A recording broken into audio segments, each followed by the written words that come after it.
Oke, Assalamualaikum warahmatullahi wabarakatuh. Selamat malam teman-teman semuanya. Waalaikumsalam.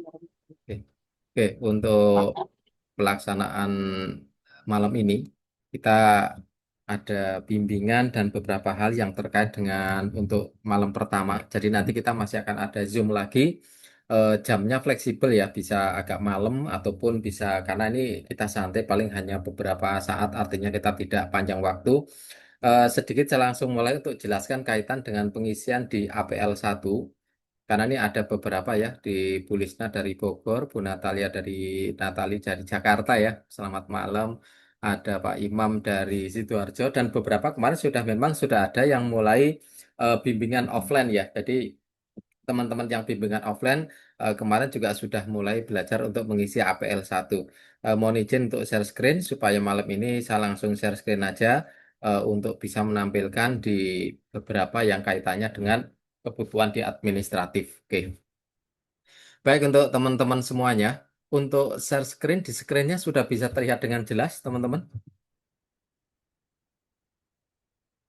Sudah, Pak. Sudah ya, sudah bisa tampil baik. Sebelumnya mohon izin, saya Yan Subianto dari TUK, Tempat Uji Kompetensi Cuat Consulting. Sekarang ini kita berada di LSP Cakrawisata Indonesia. Jadi nanti sertifikat juga akan melalui dari BNSP melalui LSP Cakrawisata Indonesia. Jadi untuk sertifikasi tour leader ada beberapa hal kaitan dengan perundang-undangan. Misalnya kalau kita sekarang ini dari kota manapun ketika ke Bali, kita membawa tim untuk wisata ke Bali, kita memimpin rombongan ataupun kita menjadi penanggung jawab, sudah wajib bersertifikat tour leader dan harus ada buktinya, register. Ke Lombok juga demikian. Beberapa kota lain sudah juga menyusul demikian. Artinya ini sudah menjadi kepentingan karena dari sisi pemerintah juga melakukan sebuah penyeragaman. Termasuk kalau di biro-biro travel besar yang mungkin akan banyak membawa peserta piknik ke luar negeri, entah bentuknya piknik secara spiritual maupun piknik yang biasa, ada yang ke Roma, ada yang ke Mekah, ada yang ke Madinah dan lain-lain, ini juga sudah dibutuhkan adanya sertifikasi tour leader BNSP dan selalu diupdate. Kok kenapa selalu diupdate? Karena setelah 3 tahun sertifikasi BNSP juga sudah tidak akan berlaku lagi. Jadi hanya berlaku 3 tahun. Setelah itu harus ada perpanjangan, ada recognition current kompetensi. Jadi selalu dilakukan proses uji kompetensi sebelum melakukan perpanjangan. Biasanya setiap 3 tahun akan langsung melakukan proses renewal ya. Jadi ujian ulang untuk perpanjangan sertifikat. Di perpanjangan sertifikat ataupun sertifikat baru, setiap asesi, jadi kita nyebut peserta asesmen itu dengan asesi, wajib untuk mengisi beberapa MUK, materi uji kompetensi. Materi uji kompetensi itu salah satunya adalah jadi asesi atau kandidat itu akan mengajukan pendaftaran sertifikasi kompetensi yang di sana akan melampirkan selain data diri, melampirkan beberapa yang kaitannya portofolio terkait atau seperti yang kaitannya dengan di dunia tour leader. Jadi kalau ini saya dari awal dari pendaftaran sertifikat kompetensi, nama formnya adalah form APL 01. Hampir semua di skema, semua skema BNSP APL 01 adalah pendaftaran sertifikasi kompetensi. Jadi kita bisa mengikuti berbagai macam sertifikasi kompetensi, sama akan mengisi di APL 01. Ini di bagian A, bagian 1A itu data pribadi, jadi data pribadi dari asesi semuanya selengkap mungkin, sebaik mungkin, dan diusahakan untuk kesesuaian dengan KTP. Jadi kalau misalnya ada alamat rumah domisili dengan alamat KTP berbeda, nah ini juga nanti diisi yang sesuai dengan KTP. Lalu yang di bagian 1B ada data pekerjaan sekarang.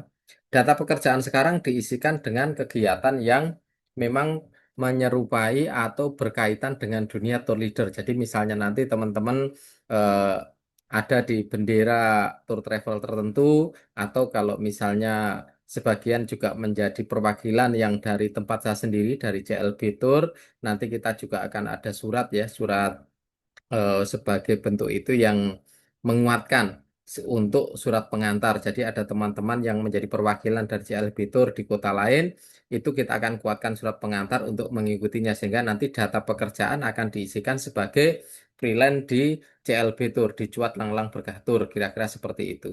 Jadi ini juga akan dilakukan karena harus ada data pekerjaan yang terkait dengan pekerjaan sebagai tour leader. Terus di bagian dua itu unit kompetensi, di sini membedakan apakah seseorang itu mengikuti uji kompetensi untuk proses sertifikasi.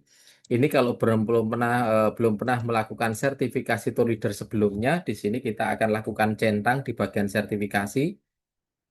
Kalau yang sudah dan sudah masa kadaluarsa, sudah lebih dari 3 tahun, ini nanti akan mengisi untuk di bagian sertifikasi ulang. Kalau untuk pekerjaan tertentu ada yang menggunakan pengakuan kompetensi terkini, jadi mereka melakukan ujian. Ini biasanya kalau di perusahaan, perusahaan akan merekrut seseorang, akan masuk menjadi seorang tour leader, kok dia membutuhkan diuji oleh LSP, nah ini menggunakan pengakuan kompetensi, sehingga nanti bisa dilakukan untuk proses pekerjaan yang ada. Terus ada seseorang yang ikuti pembelajaran sudah lama. Artinya dia sudah pernah pembelajaran tentang tour leader dan dia pengen melakukan proses sertifikasi karena sudah lama, maka dilakukan recognize atau rekognisi pembelajaran lampau. Yang sekarang ini kita lakukan biasanya paling banyak itu antara sertifikasi dan sertifikasi ulang. Jadi kalau yang baru pertama itu sertifikasi, kalau yang sudah beberapa kali sertifikasi ataupun satu kali sertifikasi mau perpanjangan menggunakan sertifikasi ulang. Unit kompetensi yang diajarkan sebagai seorang tour leader kalau dalam pelatihan, jadi ada 19 unit kompetensi yang ini harus dimiliki sebagai pengetahuan, keterampilan, skill, wawasan, atau kalau secara rinci sebenarnya hanya bentuknya SKS, jadi skill, knowledge, sama attitude sebagai seorang tour leader berbasis dari 19 unit kompetensi. Dari unit kompetensi ini dibagi-bagi lagi menjadi nanti ada di asesmen mandiri di POM APL 2 kita akan tahu mana yang menjadi kunci-kunci kemampuan masing-masing ketika ditunjukkan sebagai unjuk kerja. Jadi ada kriteria unjuk kerja yang memastikan bahwa seseorang itu memiliki unit kompetensi itu dianggap sebagai kompeten. Dari mulai nomor 1 sampai dengan nomor 19, inilah hal-hal yang idealnya dikuasai oleh seorang tour leader. Dari mulai dia bekerja sama dengan kolega dan wisatawan, lalu bekerja dalam lingkungan sosial berbeda, mengikuti prosedur kesehatan dan keselamatan di tempat kerja, lalu menangani situasi konflik sampai dengan mengelola laporan tour. Ini berbasis di SKKNI nomor 55 tahun 2009 tentang pemimpin perjalanan wisata atau tour leader. Dan saya salah satu yang juga ikut sebagai perumus dari SKKNI. Jadi di konsultansi konsultan destinasi pariwisata, saya merumuskan standar kompetensi kerja nasional Indonesia yang berlaku sampai dengan sekarang ini. Jadi baru tahun sekitar 2024 kemarin disahkan untuk diberlakukan oleh Kemenaker. Nah, setelah kita mempelajari kalau dalam proses training tour leader, ini materi-materi training tour leadernya, dari mulai yang teknis seperti melakukan persiapan tour, makanya nanti ada di portofolio, ada checklist persiapan tour. Kita mau berangkat tour, misalnya kalau kemarin Bu Natali terakhir kemana Bu? Eh, Boleh open mic? Iya, ke Chongqing, Pak, di Chongqing ya Cina. terakhir ya. Iya, Oh, jadi di sana ada 9 hari karena yang 2 hari 2 malam hitungannya perjalanan sehingga yang di hotelnya 7 malam ya Bu Natalia. Jadi iya ada betul. perjalanan ke sana dari tempat tertingginya kota di atas awannya China sampai di beberapa kota-kota peninggalan dinasti Ming dan lain-lain itu dia di sana lah. Kenapa? Karena kalau kita wisata ke sana berarti akan ketemu dengan hawa yang cukup ekstrim berbeda dengan di Indonesia. Cukup dingin dan dinginnya agak menusuk ya. Jadi ketika ada kabut itu memang di tulang berasa banget lah. Apa yang perlu disiapkan ketika tur ke sana? Ada yang membawa kaos kaki yang agak tebal, sepatunya tidak sepatu kain, ada yang membawa celananya idealnya dengan celana bentuk jin yang memang melindungi, jaketnya agak tebal, pakai ada tutup apa?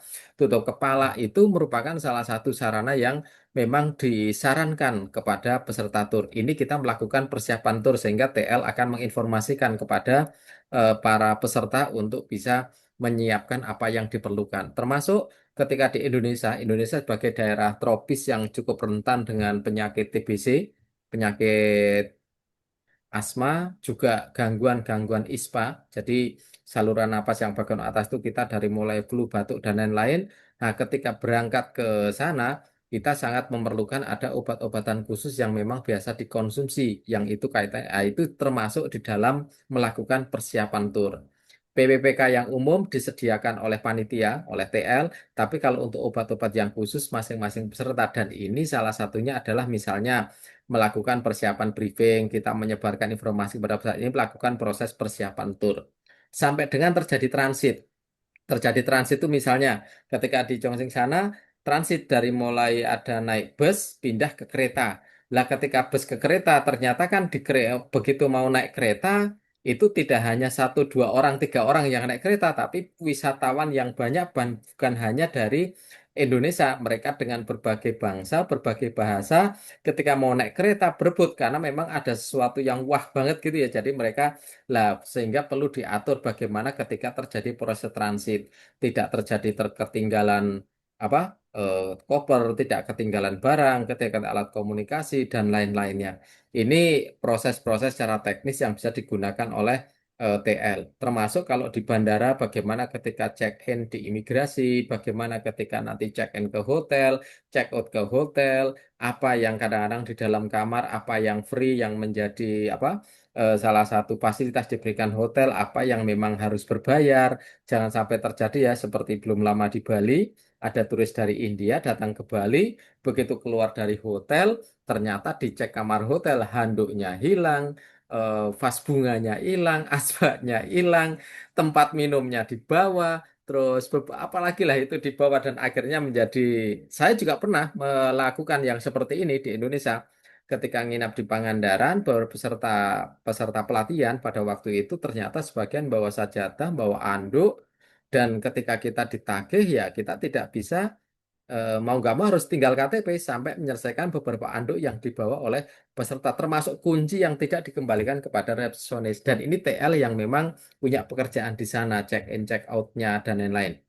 Oke, belum lagi nanti kalau ada waktu, misalnya waktu free time ya, misalnya tiba kalau di wisata-wisata domestik, biasanya waktu free time setelah jam 9 malam ada waktu bebas, ternyata peserta keluar terlalu jauh sehingga dia harus dijemput ketika pulang karena tidak tahu tempat balik. Ini juga menjadi tanggung jawab dari tour leader.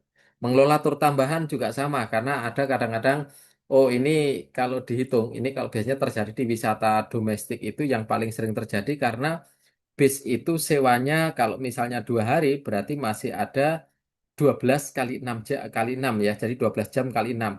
Kok masih ada sisa sekitar 7 jam bisa digunakan untuk satu titik wisata, nah itu bisa dikoordinasikan dengan peserta. Ini juga kerjaan dari seorang tour leader. Kalau saya misalnya nganter ada ke tempatnya Mekah, Medina, umroh, kadang-kadang ada peserta yang minta bukan hanya ke yang tempat-tempat dituju awal, tapi juga ada tempat khusus yang dia pengen datengin. Ternyata ada free time yang bisa memungkinkan untuk mereka pergi. Ah, kita harus mengatur tur tambahan. Ini juga termasuk skill dari seorang tour leader. Bagaimana dia tahu bagaimana tiket masuknya, transportasi, perkiraan jamnya. Kayak kemarin.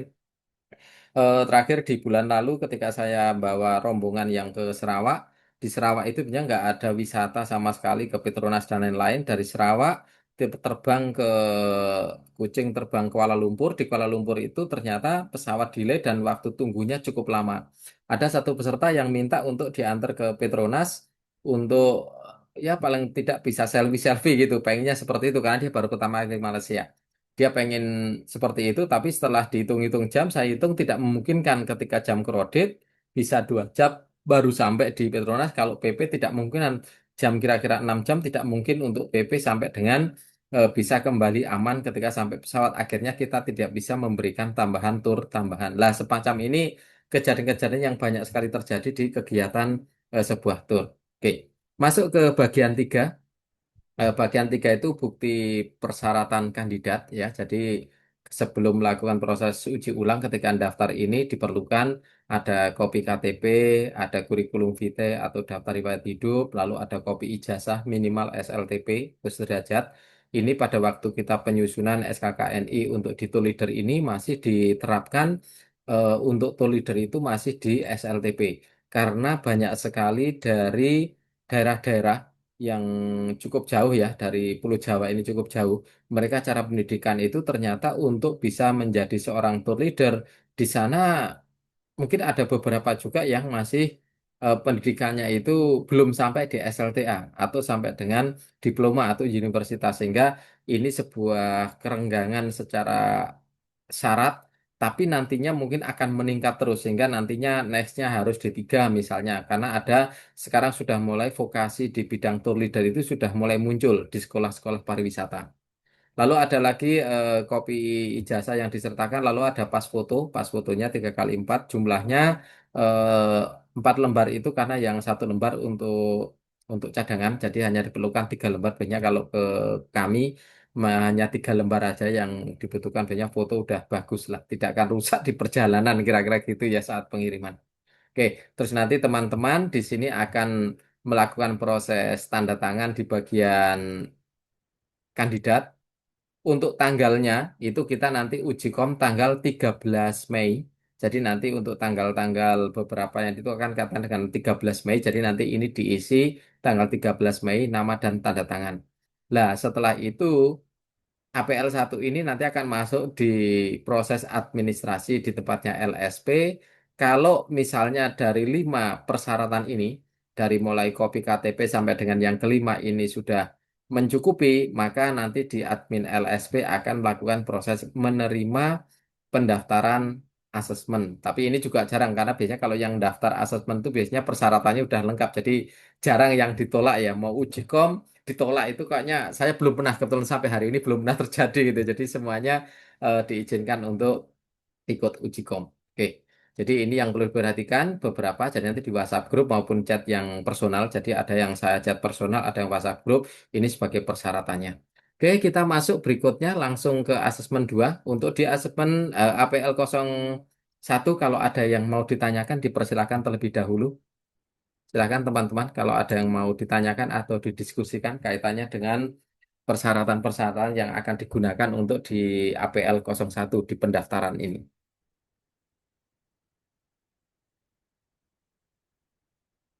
Silakan bisa langsung open mic kalau ada yang mau ditanyakan. Oke. Kalau belum ada, saya akan sambil lanjutkan ke form APL 2 asesmen mandiri untuk kita lebih efektif secara waktu. Jadi kalau nanti ada pertanyaan, boleh langsung open mic atau raise hand dulu, terus langsung nanti boleh dibuka mic-nya bisa langsung menyampaikan. Karena kita kan hanya beberapa orang, jadi bisa langsung lebih fleksibel gitu. Oke, teman-teman semuanya. Ini asesmen mandiri, formnya APL 2. Jadi kalau dilihat dari urutannya tuh kira-kira gini. LSP, saya mau daftar jadi tour leader, minta diuji supaya nanti punya ujian kompeten kalau memang apa punya sertifikat kompetensi kalau memang saya kompeten. Saya minta diuji. Oke, persyaratannya apa? KTP, ada Pak, ijazah. Oke, siap. Ini siap. Oke, berarti kamu bisa ujian. Oke. Begitu ujian, nanti akan ditanyakan, sebelumnya sudah tahu nggak kemampuannya, kemampuan diri? Oh, saya tahu aset mandiri. Saya sudah bisa melakukan penilaian terhadap diri saya sendiri. Apa aja saya mampu ini, itu, dan lain-lain sesuai dengan unit kompetensi yang ada. Lah, ini di asesmen mandiri itu dalam tanda kutip ini adalah proses atau form ngaku-ngaku. Jadi ngaku-ngaku kompeten dulu, kira-kira gitu ya. Makanya di sini seluruh asesi, seluruh kandidat nanti akan melakukan proses centang di bagian K. Di bagian K itu di belakangnya ada yang namanya bukti yang relevan. Jadi misalnya di sini, unit kompetensi yang pertama, ini kaitannya dengan eh, pariwisata, uji 0101 dan lain-lain ya bekerja sama dengan mitra kerja dan wisatawan. Jadi unit kompetensi ini memiliki kriteria unjuk kerja salah satunya. Dapatkah saya berkomunikasi di tempat kerja? Kalau tour leader sih rata-rata bisa ngomong ya, bisa komunikasi, bisa. Jadi komunikasi di sini maksudnya ya bisa berkomunikasi apapun bahasanya. Artinya entah bahasa isyarat atau apapun ini tidak mewajibkan by lisan. Ketika saya ketemu di China yang kebetulan orang Cina juga tidak ngerti bahasa Inggris, saya komunikasinya menggunakan handphone, saya tulis di Google Translate, saya minta mereka ngomong, saya pakai voice sehingga voice-nya diterjemahkan ke bahasa Inggris. Karena kalau ke bahasa Indonesia belum ada ke bahasa Inggris sehingga ketika bahasa Inggris mudeng sehingga bahasa Hokkien yang tradisional banget beda dengan bahasa Mandarin kadang-kadang banyak banyak yang tidak ketemu kata-katanya sehingga tidak bisa lah kita bisa menggunakan Google walaupun di Google aja kadang-kadang Google-nya pusing juga gitu ya. Benar ya Bu Natalia. Jadi ada beberapa ternyata kayak di Indonesia lah. Di Indonesia itu kan kalau di bahasa bilang bahasa Jawa, tapi Jawanya di Cirebon, Jawanya di Purwokerto, Jawa di Jogja, di Solo sampai di ujung Jawa Timur beda. Lah di Cina juga sama, di Malaysia pun juga sama. Bahasa-bahasa Melayu, tetapi ketika kita ketemu di Malaysia Barat ke arah Johor sampai bahasa Melayu yang di daerah Kuching yang di itu juga beda karena memang serapan bahasanya beda. Lah komunikasi menjadi kekuatan untuk kita. Bukti relevannya apa? Oh, ada brosur kita mengenal sehingga nanti di tempatnya bukti portofolio itu ada brosur wisata yang dilampirkan sebagai persyaratan. Jadi nanti kita akan kupas satu persatu dari 12 persyaratan yang akan dikumpulkan gitu. Terus yang berikutnya misalnya nomor dua, ada yang namanya bekerja dalam lingkungan sosial yang berbeda.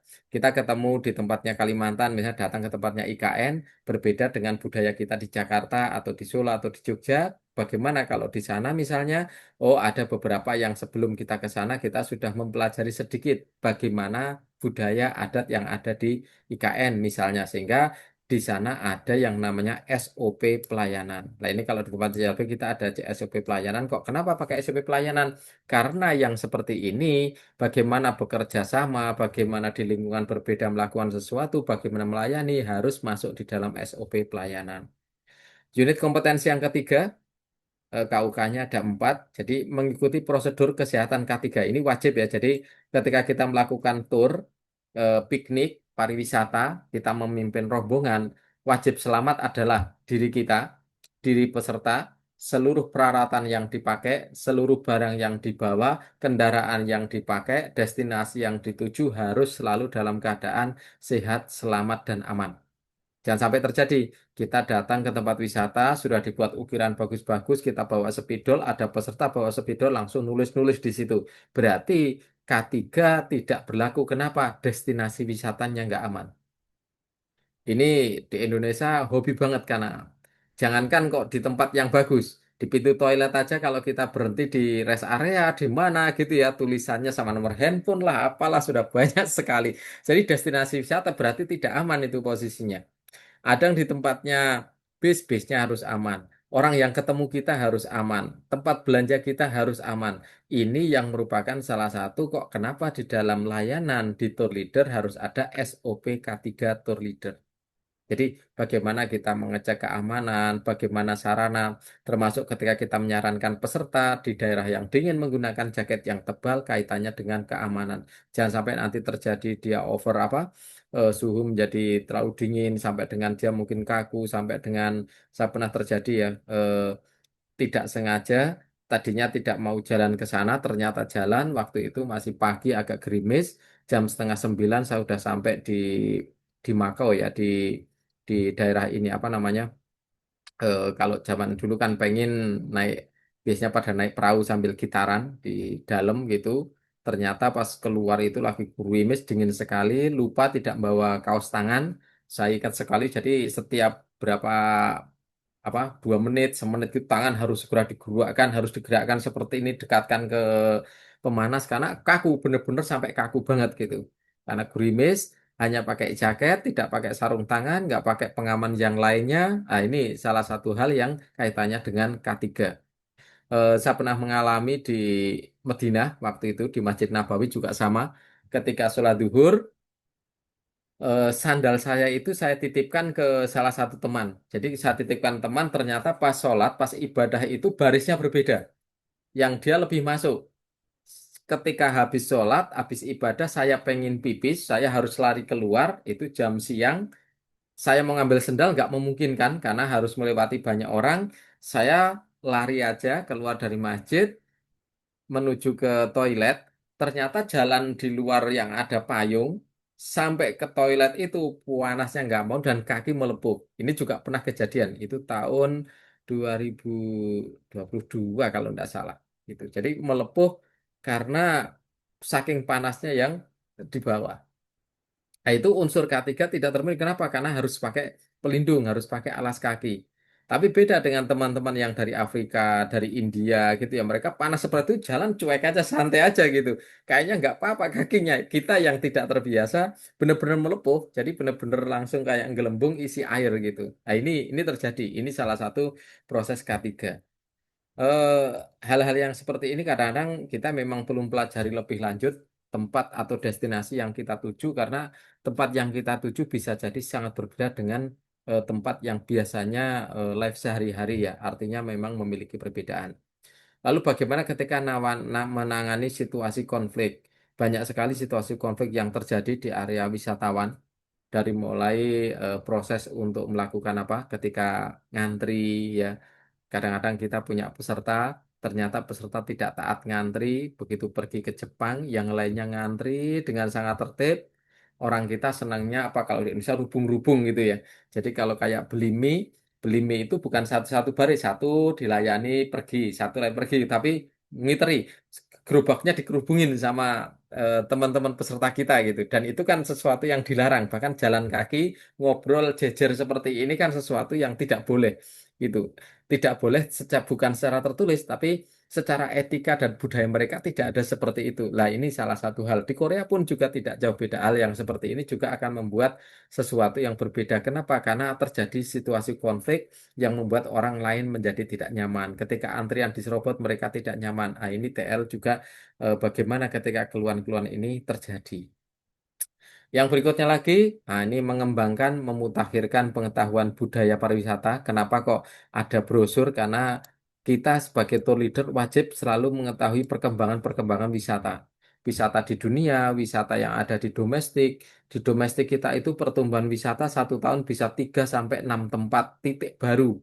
Baik itu kecil maupun besar. Dan itu era dalam hanya wilayah satu, mungkin satu provinsi, minimal itu 6 titik baru itu ada. Sehingga kalau kadang-kadang banyak calon wisatawan sering tanya kepada tour leader, Pak, kalau yang di tempat wisata itu bagaimana? Lah kalau kita tour leader tidak tahu atau kita tidak pernah tahu sama sekali, kok kayaknya katanya tour leader masa ada tempat wisata baru kok tidak tahu kabarnya gitu kan? Lah ini juga sesuatu hal yang kurang. Lalu ada yang namanya melakukan persiapan tour. Lah ini melakukan persiapan tour itu ada namanya eh, SPT Tour Leader. Jadi ketika seseorang, misalnya kalau misalnya Bu Endah mau diminta untuk memimpin rombongan wisata, misalnya ke Gunung Bromo. Ketika ke Gunung Bromo, maka dari perusahaan tur yang meminta itu akan menerbitkan surat perintah atau surat tugas. Nah, surat perintah tugas ini diberikan untuk memimpin perjalanan dari mulai berangkat sampai lagi ke titik keberangkatan, yang artinya harus membawa peserta tetap dalam keadaan aman, selamat, utuh, tanpa ada kurang sesuatu apapun, tetap dalam keadaan sehat. Harapannya seperti itu. Sehingga ada surat perintah sebagai mengemban tanggung jawab untuk memimpin rombongan perjalanan. Ketika memimpin rombongan perjalanan, dibutuhkan yang namanya itinerary sebagai panduan untuk proses titik mana, destinasi mana yang nanti akan dilakukan satu persatu. Jadi ada destinasinya misalnya di kota A, nanti transit kota B, hotelnya apa, dijelaskan di sana, perkiraan jamnya jam berapa, karena akan menggunakan itinerary sebagai panduan, baik bagi peserta maupun bagi TL, kapan masa berkumpul, kapan waktu untuk free time-nya, kapan harus sarapan, dan lain-lainnya. Kadang-kadang ada hotel yang memperlakukan berbeda, sarapan ada yang mungkin mulai jam 7, tapi ada juga yang jam 6 pagi. Ternyata setelah keluar jam 8, di tempatnya sarapan sudah banyak menu yang berkurang sehingga ada peserta yang misalnya komplain. Lah ini salah satu hal yang kaitan dengan itinerary. Lalu untuk brosur wisata kok kenapa kaitan dengan persiapan tur? Kita mengetahui informasi wisata dari brosur itu lebih lengkap sehingga akan memiliki apa ya istilahnya pun pengetahuan persiapan sarana yang diperlukan. Lalu ada lagi yang namanya name list atau list peserta. Kita harus punya nama-nama peserta. Peserta berapa orang? Ada 13 orang, 40 orang, bahkan yang sampai ratusan orang. Idealnya tour leader biasanya dia punya asisten tour leader. Itu kalau setiap 40 orang itu biasanya akan dipimpin oleh satu rombongan. Jadi kalau ada misalnya keberangkatan, misalnya besok ketika saya di awal musim itu keberangkatan 100 rencana 140 jamaah. Jadi 140 jamaah ke Mekah itu akan saya bagi menjadi 4 bus, berarti nanti akan ada satu TL dan 4 atau 3 asisten yang akan memimpin di masing-masing busnya gitu. Karena satu bus hanya kita isi 35 orang supaya lebih nyaman. Nah, ini kita perlu nama-namanya termasuk tugas yang ada. Lalu kaitan dengan koordinasi jadwal perjalanan selain itinerary, brosur dan lain-lain juga nanti akan selalu komunikasi dengan perusahaan sehingga nanti kita tahu persis distribusi waktu yang tersedia 24 jam, punya istirahat berapa jam di hotel, yang untuk waktu bebas berapa, keperluan pribadi berapa dan lain-lainnya kira-kira seperti itu. Yang kedelapan, unit kompetensinya mengembangkan pengetahuan destinasi. Nah, ini kita mau nggak mau sering-sering buka website, baik nasional, internasional, perkembangan wisata. Sekarang ini dengan wisata internasional hampir semuanya sekarang melalui konsorsium, bahkan kegiatan wisata spiritual ini juga sekarang sudah mulai banyak konsorsium, sehingga secara biaya menjadi lebih terjangkau oleh masyarakat dan masyarakat semakin banyak yang ingin wisata. Kalau dulu wisata itu pribadi, personal, masing-masing travel mengadakan sendiri. Sekarang kita pakai konsorsium. Jadi saya bisa tergabung ke 10 sampai 15 travel jadi satu keberangkatan bareng misalnya ke Hong Kong. Berangkat bareng langsung ternyata ada hampir 10 travel. Masing-masing travel kirim ada yang 4 orang, ada yang 9 orang, ada 10 orang. Nanti menjadi satu bus di konsorsium. Ini sekarang model-model wisata luar negeri khususnya sudah semuanya berbasis konsorsium. Dan saya menjadi salah satu konsorsium di beberapa wisata baik di Eropa, baik di Asia Tenggara, baik di Asia umumnya, nah kita sudah berbasis konsorsium karena memang di internasional sudah menggunakan konsorsium juga gitu. Kalau dulu Bu Natali juga konsorsium ya Bu ya, karena itu kan memang konsorsium. Jadi kalau tidak konsorsium, rate-nya bisa sampai dengan 30 jutaan. Kalau tanpa konsorsium, tapi dengan konsorsium mungkin bisa hanya dengan sekitar 15 juta plus uang saku 20 juta lah. Itu untuk berangkat sudah sangat aman gitu. Nah, ini kenapa? Karena ada konsorsium internasionalnya.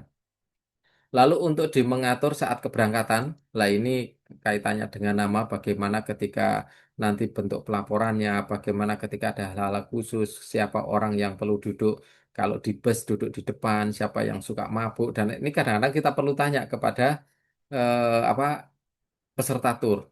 Karena ada peserta tur yang ketika dia duduknya di atas ban langsung mabuk dan ketika dia mabuk mengganggu orang yang lainnya. Nah, ini salah satu hal yang juga menjadi konflik ya kalau di dalam pariwisata.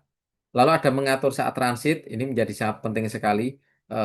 Saat transit itu yang sering sekali terjadi problem adalah orang ketinggalan dan barang ketinggalan. Ini entah itu ketika transit, orang tiba-tiba nyelonong tidak izin kepada TL, pergi ke toilet, ternyata di toilet ngantri, yang tadinya pengen cepet, dia ternyata ngantri misalnya, lah ini juga sering terjadi.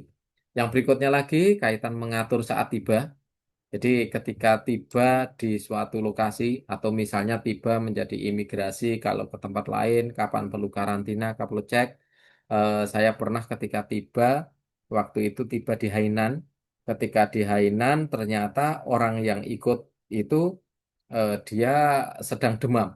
Suhu badan 39 derajat, begitu masuk imigrasi langsung dicekal dulu. Jadi sebelum masuk di imigrasi udah dicekal, saya nungguin diperiksa sampai hampir 2 jam karena dia harus tes darah harus itu di pusat kesehatannya imigrasi di Hainan.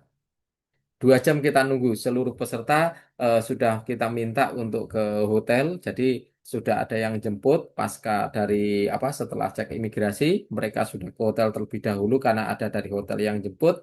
Kita masih nunggu satu peserta ini masih tes sampai 2 jam selesai observasi setelah tes suhu, tes darah. Lah ini salah satu TL. Kadang-kadang kita juga memang membagi kalau tidak memiliki asisten TL, ketika kita punya peserta yang cukup banyak, ini cukup riskan. Bisa dibayangkan ketika 40 orang, yang satu orang masih diperiksa di imigrasi, yang 39 orang posisinya sudah menunggu. Mereka sudah panik, sudah sedang kita kalau kita yang masih pra imigrasi dengan orang yang di pasca imigrasi, kita hanya bisa komunikasi lewat handphone, tidak bisa tatap muka, tidak bisa nemuin dulu dan lain-lain ya, apalagi kalau itu di negara luar. Ini merupakan sesuatu yang ketika kedatangan menjadi sangat penting sekali. Termasuk ketika terjadi proses bagasi. Kabin yang dari pesawat nunggu kalau tidak ada tim handling secara sendiri dan handling dilakukan pribadi, ini juga mengenali koper. Sehingga kalau dari Indonesia itu kreatif ya koper yang sering ada tali-talinya, ada pitanya, ada tembel-tembelan stiker itu di Indonesia.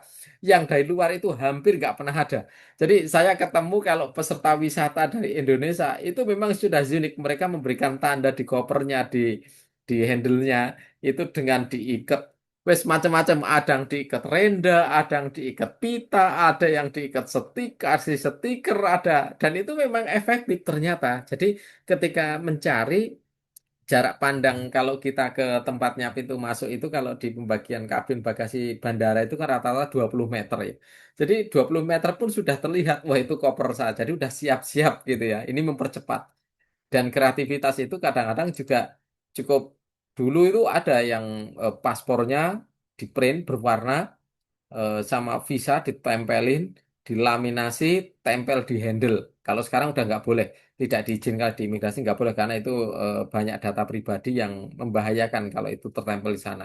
Dulu banyak sekali saya lihat orang-orang yang masih menggunakan pola seperti itu. Nah ini sehingga kalau kita melakukan proses dari mulai observasi, dari mulai kedatangan sampai proses mau tur, baru mau tur ke salah satu destinasi, di hari pertama, hari kedua, ketiga, kita melakukan proses laporan harian.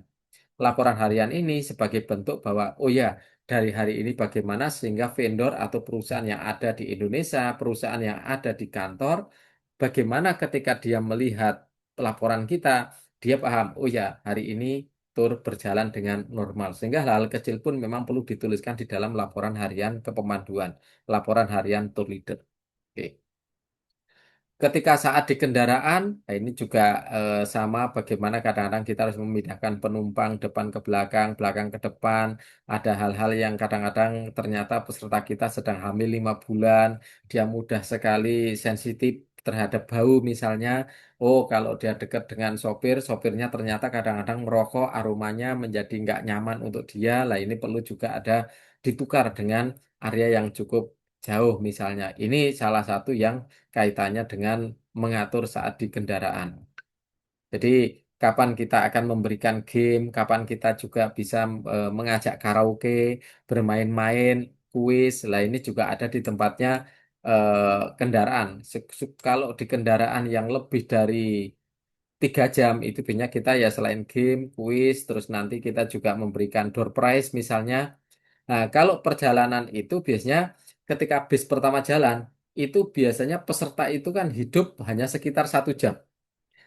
Karena habis itu mereka tidur semua gitu ya. Kecuali di tempat yang baru.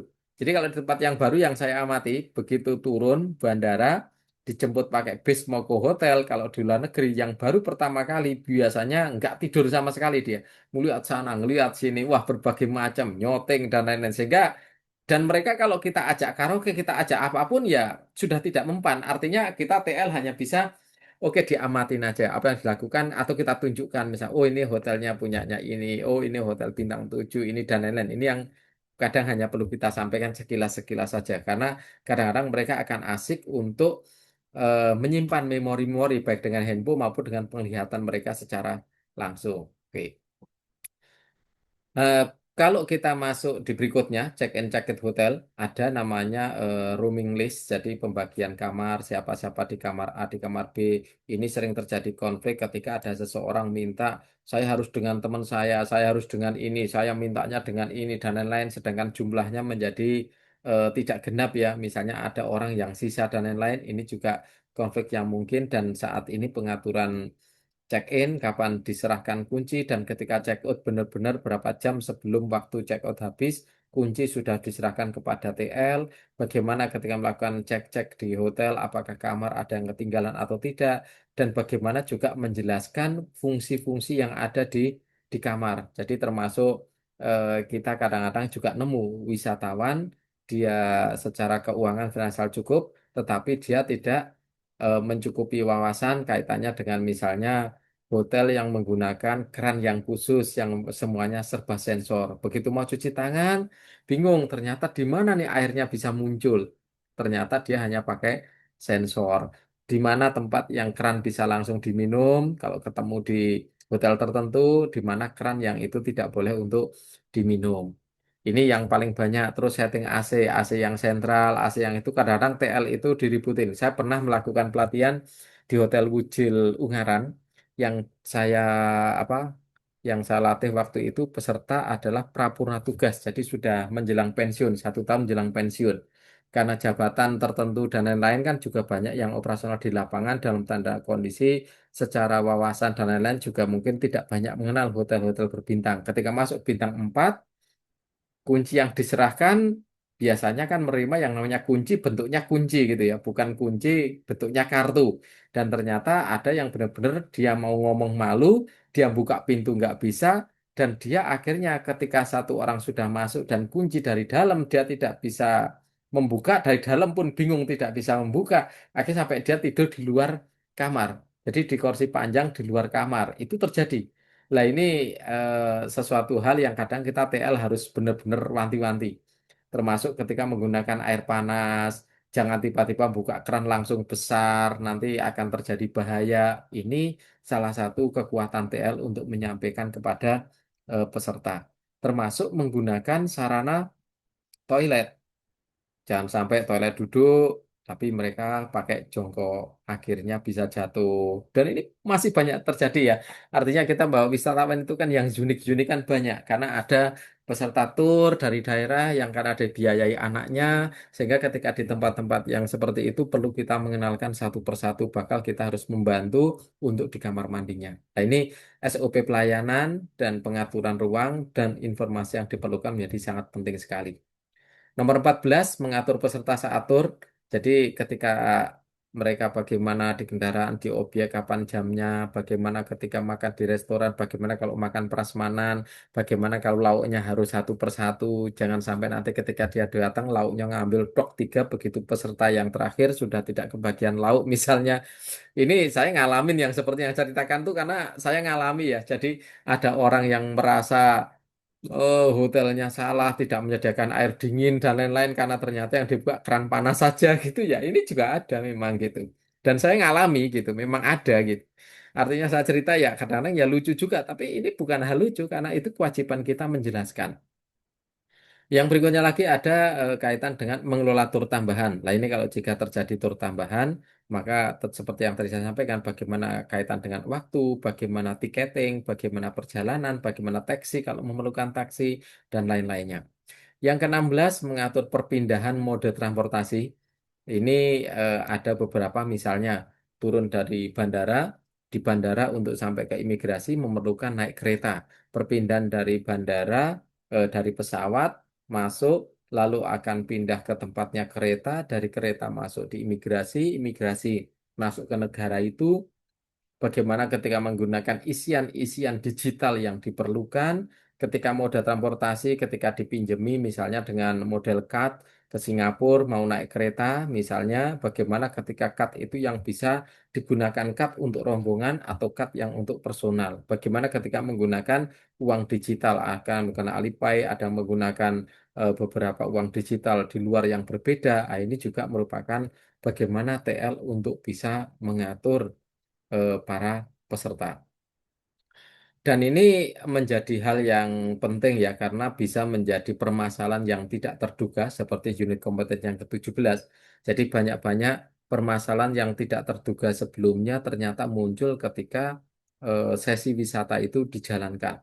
Tiba-tiba orang, ini pernah yang kejadian belum lama, kebetulan saya baca juga di itu orang yang kehilangan di jamaah haji kemarin ya. Jadi ada seseorang ibu-ibu paspornya itu tidak hilang. Paspornya keselip di salah satu jok bis di bagian belakang dan ketika mau di tempatnya cek imigrasi untuk masuk ke hotel dan lain-lain, akhirnya satu bis ditahan sampai beberapa jam. Kenapa? Karena paspornya tidak ketemu sampai ke Kejari, sampai KBRI, sampai itu dan lain-lain. Dan setelah disusuri ternyata paspornya ketemu di jok atau di kursi bus yang paling belakang. Ketemu tapi setelah hampir 4 jam atau berapa baru ketemu. Dan yang satu bus kalau yang kayak rombongan haji ini kan bis disegel. Tidak akan dibuka segelnya sebelum seluruh administrasi ini selesai. Belum bisa masuk hotel. Sehingga mereka yang sudah pengen ketika datang sampai Madinah, pengen ke masjid, pengen ibadah, pengen itu hanya bisa melihat, melihat payung, melihat itu. Tapi dari dalam bis karena tidak boleh keluar. Kenapa administrasinya belum final? Ya, seperti ini menjadi masalah yang kadang-kadang tidak terduga muncul. Saya pernah terjadi ketika seorang itu keluar jalan-jalan ke sasar, akhirnya naik taksi, begitu pulang taksi langsung nagih 480 rial. 480 rial itu kalau dirupiahkan sudah sekitaran di 2 jutaan ya. Jadi mau nggak mau harus bayar 2 juta supaya dia bisa keluar dari taksi untuk kembali ke hotel karena taksinya yang telepon ke kita. Karena di Psikopatuh di kartunya TL itu kan belakangnya ada nomor kita sebagai penanggung jawab. Lah, seperti ini juga muncul ini tiba-tiba terjadi seperti itu. Apalagi yang terjadi force majeure. Force majeure seperti kemarin. Kemarin kakak sepupu saya berada di Mekah tidak bisa pulang karena menggunakan Qatar. Jadi pesawatnya menggunakan Qatar. Di Qatar terjadi sesuatu. Daerah sana di dekatnya itu ada bom, dibom. Sehingga perpanjangan waktu. Hotel sudah tidak kuat bayar yang akhirnya harus pindah ke DAR, ke penginapan biasa. Sampai dengan berapa? 6 hari. Dan ketika mulai beberapa hari itu mulai konflik. Dari mulai makan, biaya, mereka yang uang sakunya pas-pasan, bagaimana harus membeli makanan, dan selama 6 hari ketika diluarkan dengan biaya makan yang berbeda. Ini masalah yang tidak terduga. Lalu ada lagi yang kaitannya dengan masalah yang simpel. Orang ketika waktu itu di apa terjadi di Hong Kong. Jadi oleh panitia tidak hotelnya tidak disiapkan secara pas, mesti nyari hotel. Ternyata hotelnya itu yang dicarikan itu sebenarnya udah di booking tapi sudah full. Saya jalan kaki hampir 2 kilo nyusuri beberapa hotel yang masih bisa menampung pada waktu itu. Kebetulan saya kegiatan safari dakwah. Jadi bisa dibayangkan habis ceramah, saya masih pakai pakaian untuk dakwah, harus muter hampir 2 kilo nyeret koper karena nyari hotel di bertempat yang sampai tidak dapat karena itu weekend.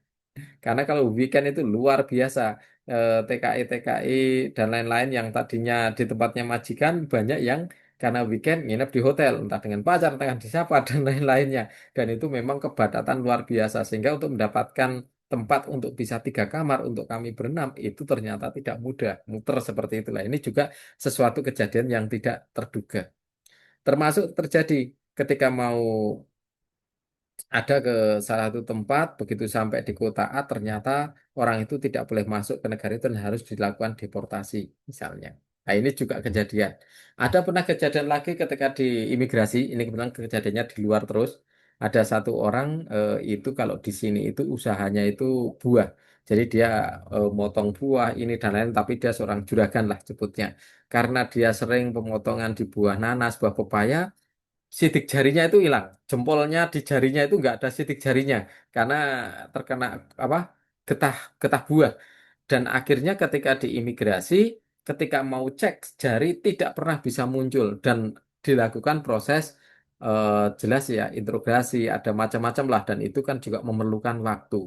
Yang bersangkutan tidak berbahasa Inggris, hanya bisanya bahasa Jawa dan bahasa Indonesia.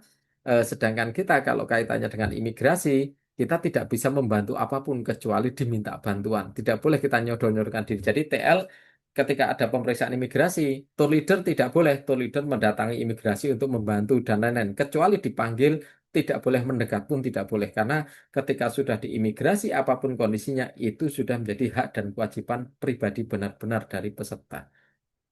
Ketika kita dipanggil oleh imigrasi, baru kita boleh memberikan keterangan. Kalau tidak memberikan keterangan, tiba-tiba kita tanpa dipanggil langsung datang, biasanya kita akan ikut dilakukan proses observasi.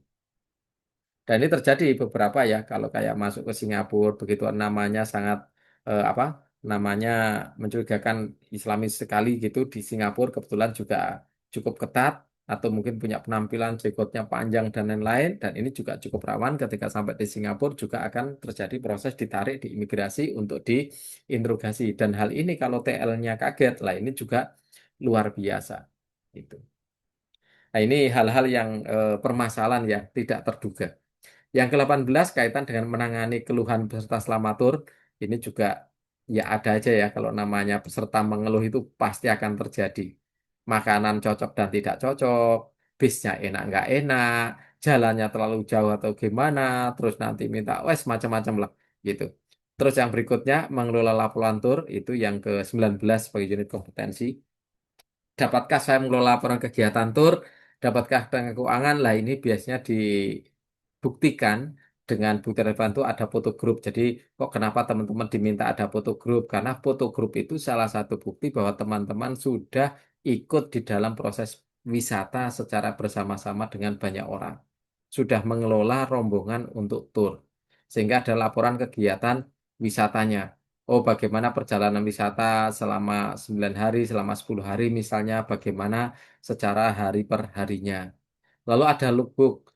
Logbook ini biasanya sebagai proses untuk kita melihat seberapa pengalaman tour leader ini. Jadi logbook itu biasanya kan diisi misalnya nomor satu, oh memimpin piknik atau berwisata ke Bromo. Yang kedua pariwisata ke Kepulauan Seribu. Ketiga pariwisata ke tempatnya Taman Mini. Keempat pariwisata ke tempatnya misalnya di tempatnya Ragunan. Kelima, wisata ke Puncak, wisata ke Pelabuhan Ratu, wisata ke Tawangmangu, wisata ke Yogyakarta, wisata ke Gunung Kidul.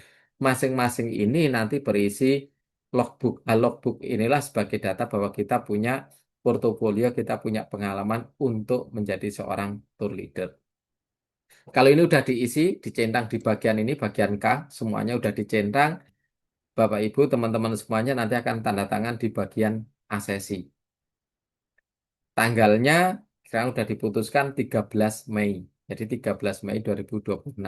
Nama asesi itu nama teman-teman, tanda tangan. Setelah itu baru menyiapkan laporan lampiran ya, menyiapkan lampiran untuk penguat dari asesmen mandiri. Form APL 2 ini kan ngaku-ngaku. Loh nih lah, aku udah punya kemampuan nih sebagai tour leader, mengatur perpindahan, bisa, mengatur saat di tempat, bisa, menangani keluhan, bisa. Buktinya apa? Oke, buktinya nih loh, portofolioku ada 8, ada 12 yang disiapkan. SPT, surat perintah tugas, punya. Laporan persiapan perjalanan, ada checklist sarana, checklist ini dan lain-lain seperti yang nanti saya contohkan satu persatu ya, saya kirim filenya masing-masing. Itinerary, oh sudah punya itinerary dari mulai perjalanan, dari mulai berangkat sampai pulang, bagaimana urutannya, bahkan jamnya pun ada yang itinerary sampai dengan detail, ada yang umum. Punya daftar peserta, ada namanya passenger list. Namanya siapa peserta hari ini? Base A, namanya Pak Ijo, Pak Inem, Pak Ikun, Pak ini, wes macam-macam diisi full. Ada 35 orang, misalnya passenger list. Lalu ketika nginep di hotel, ada hotel yang isinya satu kamar 4 orang. Siapa kamar satu, siapa kamar dua, siapa kamar tiga, 4 orang namanya siapa-siapa. Ini room list untuk pembagian listnya. Lalu untuk melakukan proses tur, kita memberikan laporan harian tour leader kepada perusahaan. Hari ini tur berjalan dengan aman, semua orang sehat, tidak ada suatu halangan apapun, mereka bisa istirahat di hotel dengan baik, sarapan dengan baik, bahkan sarapannya sampai nambah misalnya gitu ya. Nah ini di laporannya kita siapkan ada laporan harian. Setelah laporan harian, kalau kita perjalanan 4 hari, kita punya 4 laporan harian. 4 hari laporan harian ketika digabung menjadi laporan kegiatan tour leader ditambah resume. kegiatan tour leader dari hari pertama sampai hari terakhir semuanya lancar, hambatan yang terjadi kecil, ini, sudah disolusikan dengan cara ini, akhirnya tour bisa berjalan dengan nyaman dan aman. Berarti sudah ada laporan kegiatan tour. SOP pelayanan dan SOP K3 ini dari perusahaan. Brosur destinasi wisata, teman-teman bisa ngambil di internet dimanapun. Ini sebagai bentuk bahwa teman-teman juga peduli pengen tahu wisata yang lainnya ataupun biaya-biayanya sehingga ada brosur destinasi wisata, baik dalam negeri ataupun luar negeri. Ada foto grup sebagai bukti bahwa teman-teman memang pernah ke destinasi wisata yang bareng-bareng sama rombongan. Jadi ada foto grupnya, ada foto beberapa orang, kadang-kadang ada foto di dekat bis ditampilkan, ada foto dekat lokasi dengan peserta ditampilkan, ada ketika ngasih briefing ditampilkan, misalnya ini foto grup. Yang terakhir logbook. Logbook ini isi dari beberapa pengalaman ketika kita ke destinasi wisata. Wisata tingkat RT, Ibu PKK, Karang Taruna, kumpulan apalagi alumni bisa dimasukkan sebagai logbook karena itu sebagai pengalaman ketika kita melakukan proses memimpin perjalanan wisata. Oke, ini beberapa hal yang kaitan di APL 01 dan 02. Silahkan dari teman-teman kalau ada yang mau ditanyakan, ada yang mau disampaikan kaitan dengan APL 01 dan 02. Termasuk bagaimana ketika membuat persiapannya. Nanti kita lanjutkan sebentar. Bagaimana ketika membuat portofolio 12 portofolio sebagai bukti lampiran di dalam APL 02 atau asesmen mandiri. Silakan teman-teman kalau ada yang mau disampaikan bisa langsung buka mic atau boleh raise hand dulu. Silakan.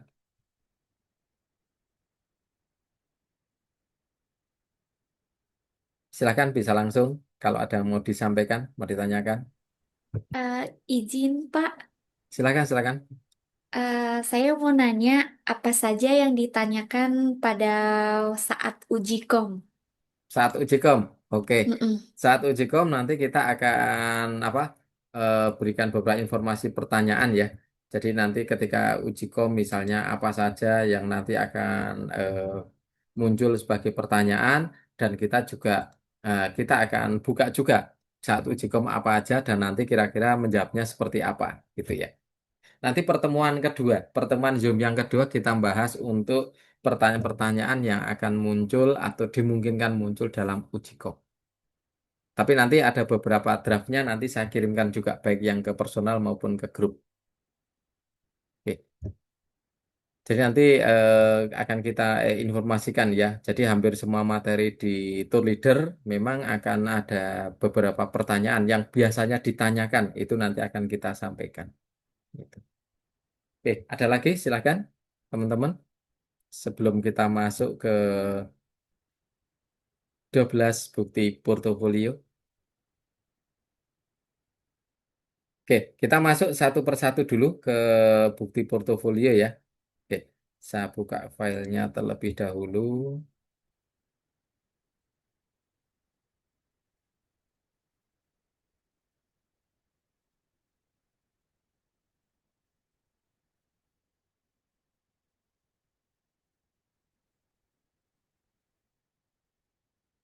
Oke, misalnya bentuk surat tugas ya di portofolio.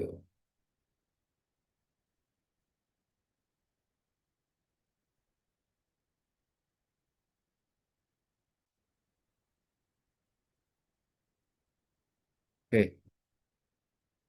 ini salah satu contoh bentuk ya, bentuk bukti portofolio itu. Jadi kalau kita ditugaskan, ini kalau di Cuatur Travel, itu biasanya kita menggunakan surat tugas seperti ini. Ini kalau yang lama, kalau logo yang baru sudah tidak pakai ini, tapi logonya sudah berbeda. Sejak 2022 sudah ganti logo. Ini yang contoh 2019. Jadi ada nama pengusahanya, ini nama Juragan Travelnya, gitu ya. Juragan Tour Travelnya yang menyatakan. Lalu ada tugas atau karyawan atau freelance siapapun yang diminta untuk menjadi pemandu wisata. Ini menjadi tour leader. Lalu di sini menjelaskan untuk pelaksanaan eh, pemanduan wisata di area mana. Ini kebetulan di Pantai Pangandaran, kliennya pemerintah daerah Kabupaten Wonosobo. Jadi waktu itu yang ikut pelatihan, yang ikut ini dari mulai bupati, ketua-ketua DPRD, seluruh camat, seluruh kepala dinas dan lain-lain di Wonosobo. Nah, area yang meliputinya mana saja yang perlu dilakukan pemantauan dari mulai pantai karena naik perahu wisata juga, bukit ke hutan karena kita ada game, ada outboundnya di hutan pada waktu itu hutan yang ada di kita nyebrang dulu pelaksanaannya itu 2 hari tahun 2019 sehingga di sini sudah dijelaskan secara rinci ketika penugasan lalu ada penanda tangan dari pimpinan yang memberikan tugas atau instruksi. Ini surat tugas sebagai bukti portofolio yang pertama. Jadi kalau bukti ini pendaftaran, lalu ada bukti portofolio yang pertama. Nah, ini surat tugas ada di sini ya. Jadi perintah, surat perintah atau job desk. Itu. Yang berikutnya ada laporan persiapan perjalanan. Jadi laporan persiapan perjalanan itu bentuknya seperti ini.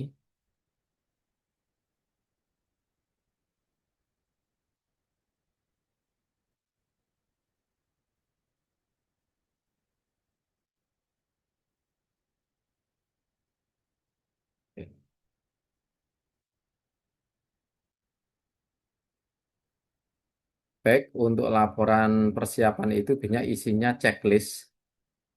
Nah, checklist itu digunakan untuk mendata apa saja ketika kita akan melakukan proses perjalanan ya. Misalnya kita akan pariwisata ke Gili Trawangan. Ketika di Gili Trawangan itu apa sih yang diperlukan? Misalnya kita ada satu base, oh kita perlu megafon, perlu baterai megafonnya, ada perlu kamera, ada perlu tripod, ada perlu apa lagi, perlu apa lagi. Ini kita perlu tuliskan rincian-rincian yang diperlukan. Ada spanduk, ada berbagai macam. Jumlahnya berapa, kondisinya gimana lah kita nanti akan melakukan cek. Apakah sudah siap atau belum? Kalau belum siap, kenapa belum siap? Lalu apa yang harus dilakukan? Misalnya spanduk ternyata belum siap. Kenapa? Karena dari percetakan belum selesai. Kapan selesainya kita berikan keterangan.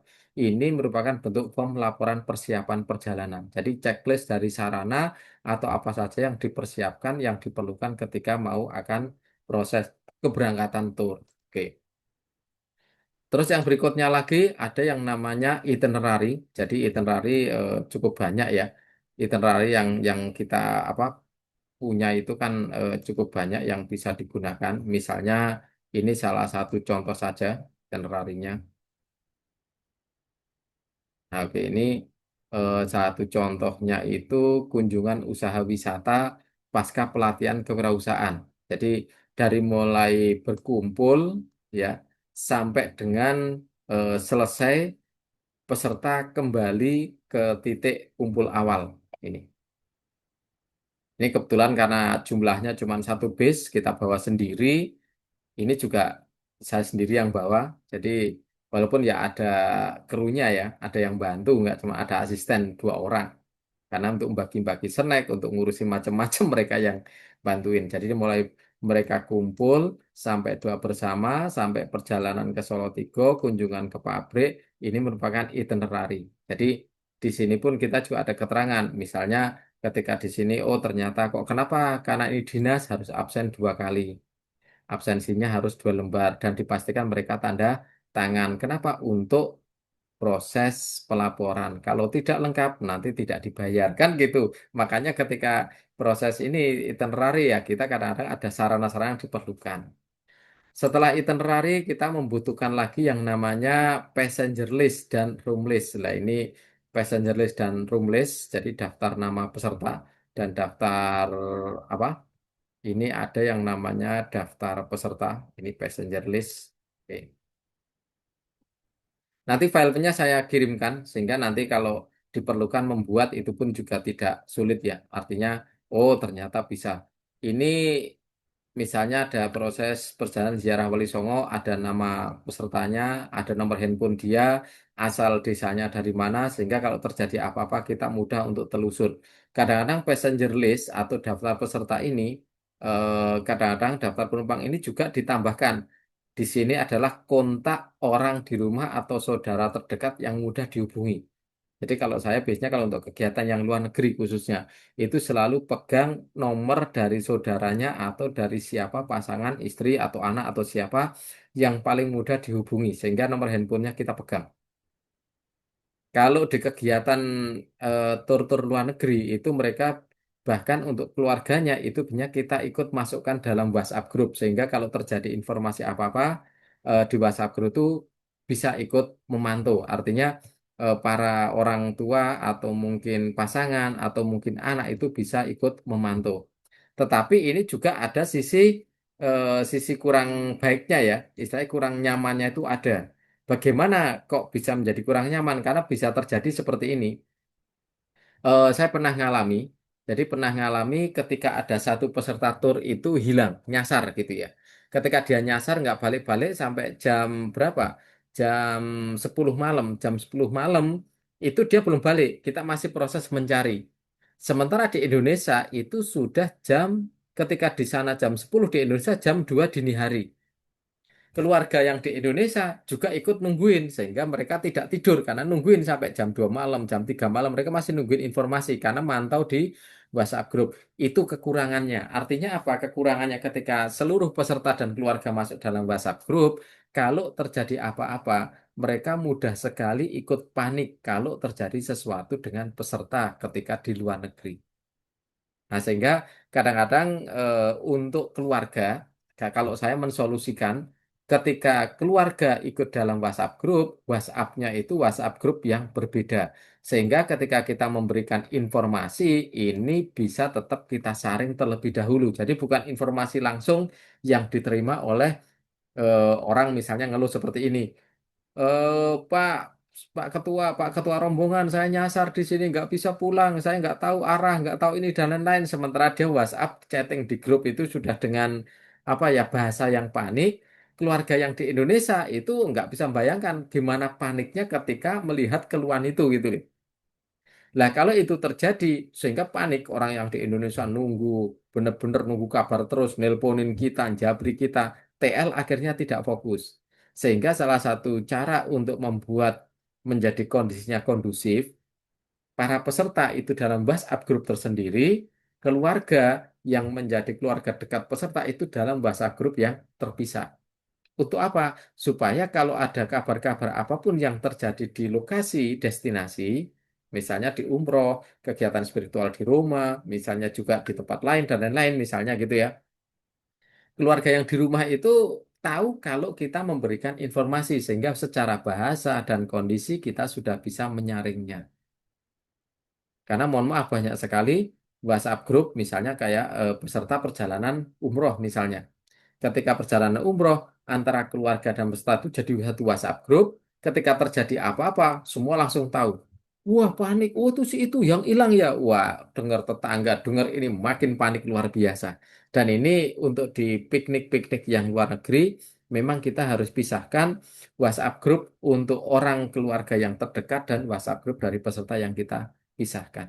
Ini sebagai salah satu solusi supaya tidak terjadi hal-hal yang tidak diinginkan bukan hanya dari sisi peserta, tapi sampai sampai dengan ke keluarga. Oke. Untuk yang berikutnya lagi, untuk bukti portofolio setelah passenger itu ada room list cukup jelas saya yakin. Laporan harian juga cukup jelas. Ini nanti beberapa langsung saya akan proses apa share ke masing-masing orang sehingga nanti bisa langsung dipelajari bahkan untuk masing-masing nanti sudah bisa langsung untuk membuat apa yang akan dilakukan, apa yang akan disiapkan ketika proses melakukan persiapan untuk uji kom. Dan saya yakin teman-teman ini kalau untuk uji kom itu sudah siap lah ya, yakin ya. Ada yang masih belum siap uji kom kira-kira kok masih agak khawatir ini nanti uji kom gimana gimana gitu. Silakan kalau ada yang mau disampaikan.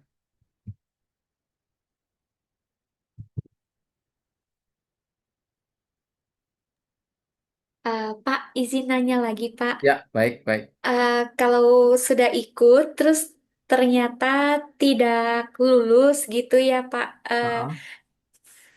Halo, Pak. Ya, ya. Kalau misalnya sudah ikut tapi ternyata tidak lulus, Oke. itu nanti berarti tahun depan lagi baru boleh daftar gitu ya. Ah, Oke, saya jelaskan. Ya, Jadi, terima kasih Pak. kalau di dalam uji kom BNSP itu hanya dua kriteria. Yang pertama adalah kompetens dan yang kedua belum kompetens. Dan kompeten di dalam proses untuk uji kom ini berlaku seperti ini. Ini saya share misalnya di asesmen mandiri. Oke. Ketika dilakukan asesmen, misalnya dari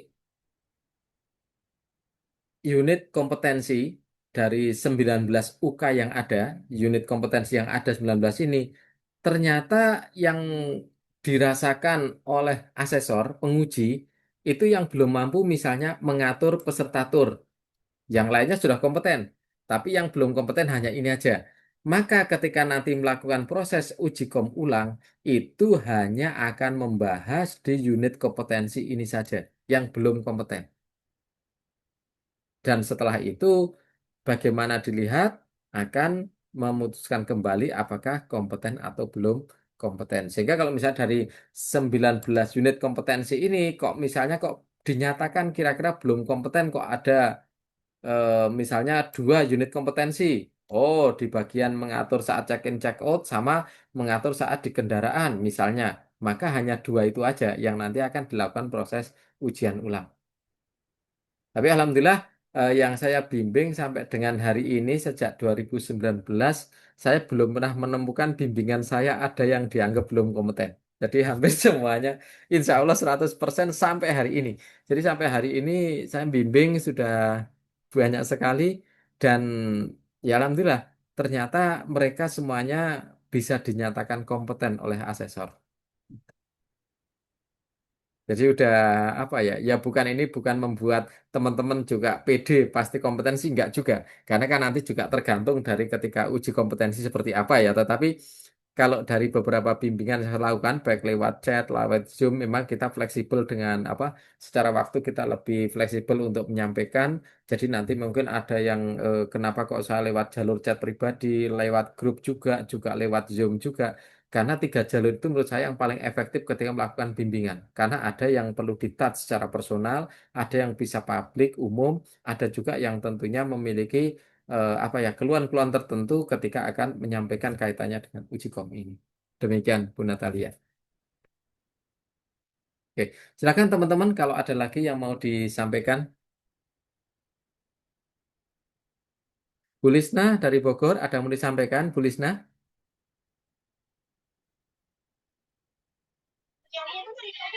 Masya Allah, terima kasih Pak ilmunya. Insya Allah Baik, aku baik. menyimak dulu saja. Ini Bu Lisna benderanya banyak ini sudah banyak sekali wawasan. Kapan-kapan sharing ya Bu ya. Gitu. Dengan semangat hati Pak, Masya Siap, Allah. siap. Nanti sharing dengan tim-tim teman-teman kita semuanya. Baik. Pak Imam, ada yang mau disampaikan Pak Imam? Pak Imam itu dari Sidoarjo, Jawa Timur. Tanggal 13 uji komnya nanti Pak. Baik, Alhamdulillah untuk hari ini sudah lumayan cukup paham dari Baik, baik, baik. penjelasannya Bapak.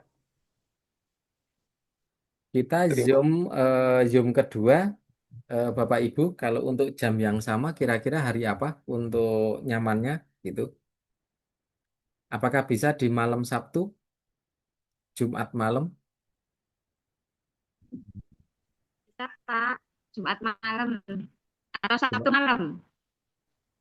Sabtu malam saya ada ngisi acara di villa ya, di puncak. Jadi deh, Ya, Jumat malam nggak apa-apa, oke. Pak. Jumat malam ya, minggu depannya saya di Megamendung di Bogor. Masih muter di tempat adem-adem terus ini. Adem terus gitu ya. Oke, kemungkinan di Jumat malam ya. Nanti kita akan buat undangan mungkin di hari Kamis. Insya Allah kita buatkan undangannya. Jumat malam kita ketemu dengan jam yang sama dan cara waktu ya paling hanya 1 jam setengah lah kita untuk bisa ngobrol-ngobrol seperti ini. Besok kita melanjutkan tentang wawancara. Apa-apa saja yang biasanya ditanyakan, apa-apa saja yang kaitan dengan uji kom, yang kaitannya dengan seluk-beluk di dunia tour leader Kalau mau tanya apa aja, terus nanti jawabnya seperti apa, kasus-kasus seperti apa, nanti kita langsung tukar pikiran. Sehingga nanti kita dengan sharing seperti itu, kita langsung menambah masing-masing wawasan.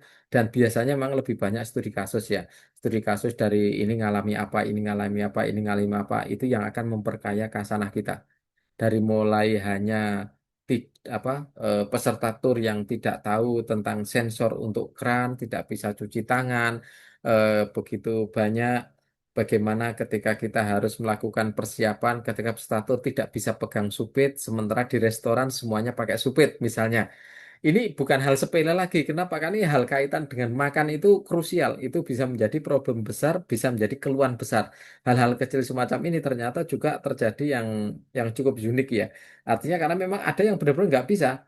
Dan ketika di daerah tertentu, ketika dia menggunakan makan, menggunakan tangan dan lain, banyak orang yang melihat itu menjadi suatu keanehan. Karena di sana tidak ada budaya menggunakan makan dengan tangan sama sekali misalnya. Lalu bagaimana ketika orang misalnya nanti ketemu di daerah yang misalnya ke Turki atau ke daerah sana yang kebetulan makanannya banyak bermodel pasta. Bagaimana yang tadinya mungkin lidah nasi ketika ketemu pasta besoknya harus persiapan obat untuk diare dan lain-lain. Atau misalnya kalau tempatnya India. Begitu pergi ke India, di sini biasanya kalau di tempat saya di Solo itu kan orang klakson mobil itu jarang banget gitu ya. Nanti begitu ketemu di India, di bus yang namanya klakson itu tidak pernah berhenti, hampir seperti suara sirine ambulans. Jadi dun dun dun duan itu yang namanya mobil gesek kan juga sudah biasa. Belum lagi ketika kita datang yang namanya potensi entah copet, potensi itu sangat begitu luar biasanya. Lah, kalau kita tour leader tidak memberikan informasi yang cukup lengkap kepada peserta briefing awal sebelum keberangkatan, ini bisa menjadi suatu bahaya. Apa ciri-cirinya yang mereka mau nyopet dan lain-lain lah misalnya gitu. Atau ke daerah tentu misalnya ke Bali, ke Mangrove Forest. Bagaimana ketika pegang kacamata, pegang handphone, pegang tentengan harus hati-hati karena bisa dibawa oleh monyet, dibawa ke pohon. Dan jangan heran ketika di Mangrove Forest di Bali ada monyet mainan iPhone 17 dan lain-lain. Jangan kaget karena memang dia belum dikembalikan si monyet kepada kita. iPhone-nya mungkin baru 10 atau 11 atau 13, dia monyetnya sudah pakai iPhone 17 itu. Itu aktual, benar-benar terjadi. Jangankan di sana, saya di sini di Solo di Balikambang pernah melakukan outbound dan makanan kita diacak-acak sama rusa juga kita pernah. Jadi begitu outbound, makanan masih ada disiapkan di dekat kolam itu, kolam renang di sana kan ada bali-balinya sehingga kita sepakan di sana untuk makan santai. Outboundnya kita ada di kolam renang, kita minta kuras airnya menjadi 1 lutut, kita outbound di sana.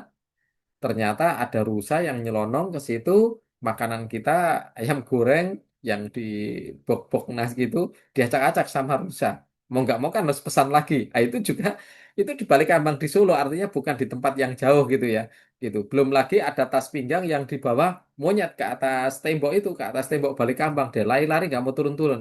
Untung ada teman dari sana yang bawa tembak senapan angin, diancam baru dilempar kembali, dilempar jatuh gitu. Lah ini hal-hal yang kadang-kadang memang sesuatu yang kayaknya sepele, simple, tapi itu juga cukup rawan. Makanan diambil, ini diambil, bayi dicakar, misalnya kalau di dunia yang seperti itu. Nah ini juga sesuatu yang apa ya?